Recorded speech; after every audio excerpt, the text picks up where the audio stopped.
Here with our news reviewers who were expecting to look at the papers now, but we got that line up to Alex. Apologies for you that we haven't gone through the papers, but I know one of the stories that you were going to pick out, Benedict, was about the US's plan to build this temporary port in Gaza in a hope to facilitate aid in, and there really is a feeling that there's a desperate need that's not being met at the moment. There is that feeling that there's a desperate need, although the major queries around this US plan is the amount of time and logistics that would be taken to establish it. One of the benefits actually about airdrops rather than land or sea is that you can do it very quickly, and you also don't have to negotiate with groups on the ground in Gaza. That's one of the major issues that people have found, and the UN have talked about at great lengths, is that in order to do any kind of aid distribution, you very often have to negotiate not just with Hamas but with other armed organizations there. Airdrops bypass that issue. But when it comes to the port, what we're talking about here, there are many serious logistical issues in terms of building the structure, but also in terms of the safety of the personnel doing it. Would it be US forces? Joe Biden has said that there will be no boots on the ground.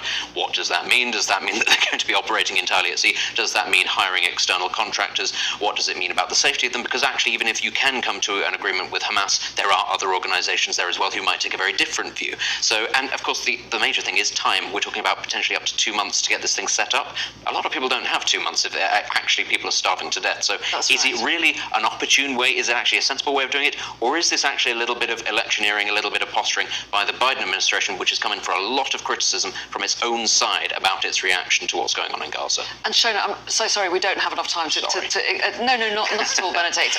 We've squeezed this newspaper review, but I'm happy to say that there is another one in the next hour where we can talk about lots of the other stories as well as your reaction to that aid story as well.